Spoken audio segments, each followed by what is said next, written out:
Good morning, students. So I am Professor Shivanand B. Channi, and this time I am going to handle operating system subject for your batch. Okay. So in this subject, we are going to study what is an operating system, and what are the different types of operating systems, and what are the different goals of an operating system, functions of an operating system, and different classes of an operating system. This is all the subject of first topic, right?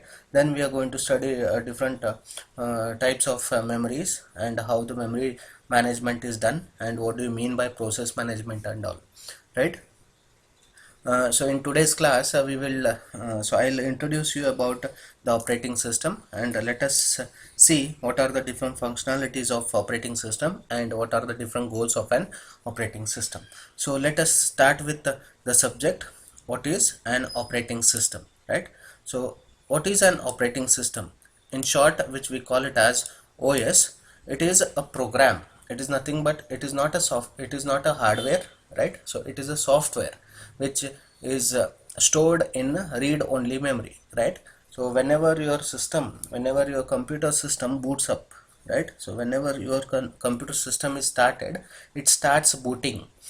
Booting means the operating system starts loading from read only memory into the central processor, right? And it starts running, right? So uh, the operating system is a software thing which will handle all the programs which run in a computer system, or you can also tell it will generate a platform to interface, or to uh, get interact with the computer system with the user, right? So if a user wants to interact with the computer system, right, so he can handle different programs which are built in a computer system, or he can run his own software, right? So for all these things, the operating system will provide a certain platform, right? So without this operating system, a user cannot handle, or he cannot access the computer system, and he cannot do any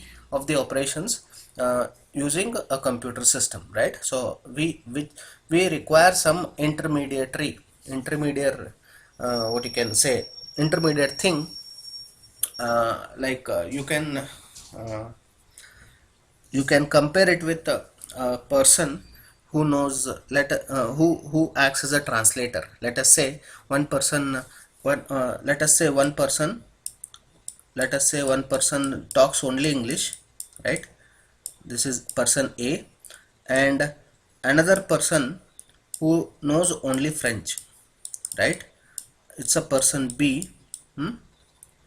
It's a person B. So A understands only English and B understands only French, right? So I need a translator in between, the third person C, who will act as a translator, who knows both English and French, right? So whenever the person A speaks, then if he wants to communicate with person B, because person A doesn't know French, right, and person B knows only French, so what C does here, he will convert the English into French, and he'll translate it to person B. Similarly, whenever person B speaks in French, so C will translate that into English, and he will communicate it to person A. In the same manner, right? So here user A is an user, and a person B is a computer system. It is a computer system, and what is person C here? Person C is nothing but the OS, right? So person C is nothing but a OS, right? So user knows the English, right, but computer knows only machine language, right, in terms of ones and zeros, right? So we need a certain we need a certain a software which lies in between a user and the computer system. That software is nothing but the operating system, right? So how can I define this operating system? It's a program that acts as an intermediary between a user of a computer and the computer hardware, you can say.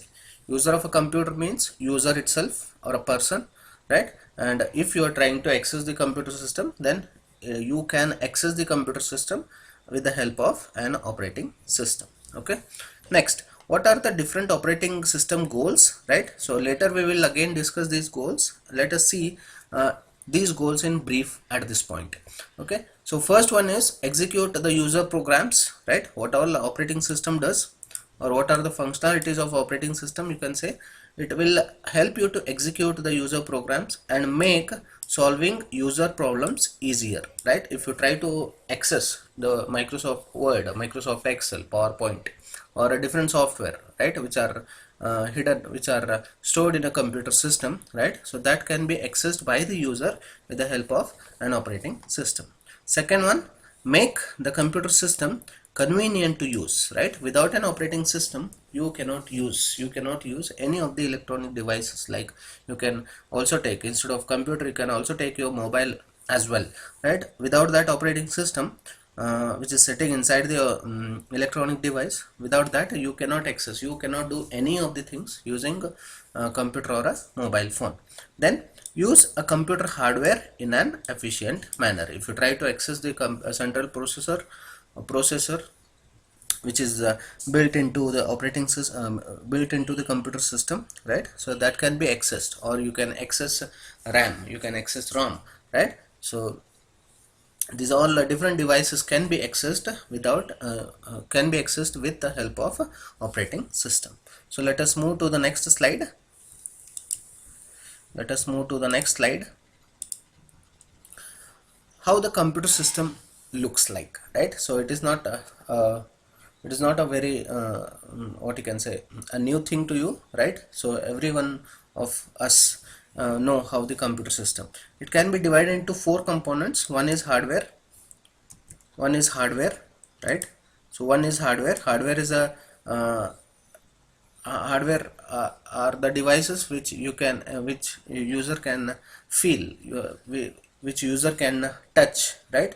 A central processing unit, memory, IO devices like mouse, keyboard, monitor, these are all come under IO devices. Memories, which are built in inside the which are inbuilt onto what, the motherboard, right? And the central processing unit, that can also be built onto the motherboard. Next, operating system, it's a software part, controls and coordinates use of hardware among various applications and users. Or you can also say, you can also define operating system like it's a software which helps the user to access the computer hardwares, right?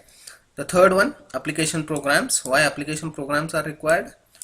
So as the name itself tells, these are the programs or the software things which helps us to do some build or to run some applications on the computer system, right? So define the ways in which the system resources are used to solve the computing problems of the user. That means, for example, if you want to write a C program, right? So C program, first you have to install the C compiler, then you have to write a program and you have to run it on the compiler to check whether that particular program is correct or no, right? So installing that C compiler, right, and running the software, running that software thing or a compiler thing, and running your program and giving the result. These are all problems, these are all the functions of operating system, right? Or word processor, compilers, web browsers, these are all different application programs which you can use to access the computer system, right? And the last one, users, people, machines and other computers. People, user can access the computer system, or different machines can access or you can control different machines using a computer system, or in a computer networks, right, where the different LANs or local area network or wide area network that can be built using different computers. So in all these cases the operating system is must. Okay, moving to the next slide. So we will discuss what are the four different components of operating system in the diagrammatic manner. So here, users, this is the one part of the computer system, one component, you can say. In the diagram we have showed there are n users, right? So user 1 is accessing a compiler, user 2 is using an assembler, right? For example, 8086 microprocessor program, if you want to run, you require a Microsoft 886 assembler. And C program, higher level languages are executed using compilers. Then text editors like Microsoft Office, Microsoft Excel, right? So MS Office things, these are all come under text editors, right? And the last one, database systems, right? So different users are accessing different components of an computer system, right? Using that will also help, that will also run through the operating system, right? Then these are all system applications, system and the application programs, you can say. Next comes the operating system, which lies in between the computer hardware and the user, right? And the last comes computer hardware, right? So these are all different components of an computer system. Moving to the next slide, we will see what are the abstract views of an operating system, right? So how the different users will look into this operating system, right? So let us ask the same question. If I ask the same question to 4 different users of a computer system, how they are going to define an operating system. So if I ask a school children, what is an operating system, he will definitely tell that it is a software which helps me to permit or access to the internet. If it's a computer system is accessed, so he will tell that if I can access the internet, or if I play games on the computer system, then it is nothing but an OS, right? So it is the part of an OS which is giving me this platform to access an internet, or to play the games, right? So if I ask the same question to a programmer, then he will tell OS is software. Everyone will tell OS is software, but how he is weaving that particular OS, that is the main thing, right? So that makes it possible. He is a programmer, he wants to write a program and he wants to execute those programs, right? So he will tell OS is a program software that makes it possible to develop the programs on a computer system, right? He can write here his own programs on the computer system using a different compilers or assemblers, then he can execute them to check his results, right? So if I ask the same question to a user who is using it as an application package, then he will tell simply that OS is a software that makes it possible to use that package. Let us say if you are trying to access a chemical plant or any mechanical machine with the help of this computer system, then he will definitely tell that or application pack that chemical plant or mechanical machine, that is the view of a technician, right? So a user of an application package, let us say if you are using Paytm or a PhonePe is an application, right? So you will install a different applications in the mobile or computer system, right? So if application programmer, if you ask that application a user who is going to use that application, then he will definitely tell that it is a software which helps me to access that particular application, and I can do different things using that application, right?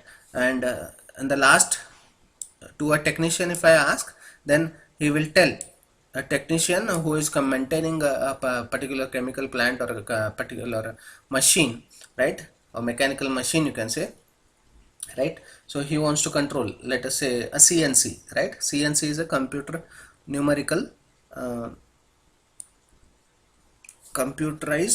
numerical. So a person who is accessing a CNC machine, which is a computer numerical control machine, right, which is used to generate the different jobs in a mechanical workshop, right? So if he can also control that CNC machine using a computer, right? So if you ask the same question to him, then he will definitely tell that OS is a software which helps me to control that particular CNC machine or a chemical plant. So these are the different weaves of different users, how they weave this operating system and their own definition of operating system. Then moving to the next slide, what is a computer hardware, right? So what is a computer what is the structure of this operating system, right? So what are the different layers of this operating system? The operating system, here you can say, here you can see the user wants to access the computer hardware, right? User wants to access the computer hardware, and these three layers will form an operating system. The first layer is user interface, the second layer is non-kernel routines, and the third one is kernel, right? So let us see what are these different layers of an operating system. The first one is user interface. This user interface accepts the user commands, right? So here you can access, in earlier days the operating system is accessed with the help of commands, right? So if you want to list the different files in the different files in the a folder, then you used to write the command ls, or that is for list. If you want to open directory, then if you want to create a new folder, now there you used to write the command called mkdir, that is called make directory, right? So such commands are used to access the operating system. Nowadays we are using the mouse, right? So this mouse is nothing but a graphical user interface. This is the second kind of interface with which we can access the operating system, right? So user interface, it will help the user to accept the commands and to execute the programs and use resources and services provided by the operating system, right? So user can access the operating system with the help of a command line interface, right? So this is called command line interface. In short, we call it as a CLI, where we used to write different commands to access the operating system. And the second way of accessing the operating system is GUI, that is graphical user interface, but that is by using a touchscreen technique or mouse clicking, right? So user interface, this is a layer of an operating system which helps the user to provide his own way of accessing the operating system via command line or graphical user interface. The second layer is non-kernel routines. This routine implement the user commands, right? So whatever commands the user give, right? So non-kernel routines will implement those commands and concerning the execution of programs and use the computer resources, and they are invoked by the user interface. Non-kernel routines will come into existence whenever the user types the commands, and those commands are executed by the non-kernel routines, right? So non-kernel routines will help the user to access the different resources, right? So in general, these are all the general things. So in detail we are going to study as we go more deeper into this subject. Okay, the third layer of an operating system, that is the kernel. Kernel is a core of an operating system. Core, you can say here the heart of an operating system is nothing but the kernel. It controls the operation of a computer and provides a set of functions and services to use the CPU, memory, and other resources of the computer, right? So non-kernel routines will help us to access the different resources, and those resources will be provided by the kernel, right? The functions and the services of the kernel are invoked by the non-kernel routines and by user programs, right? So user will give the commands to the user interface, and user interface will run the user commands, and those commands will be given by non-kernel routines, and the non-kernel routine will give you some of the resources, right? So those resources will be provided by what? The kernel, right? So that kernel will access the computer hardware, right? So resources which are available with the computer hardware, right? So those will be accessed by the kernel, and that will be given to non-kernel routines, and the non-kernel routine will give it to user interface, and in turn it will be received by the user. Okay, so today in today's class only this much. We'll continue in next.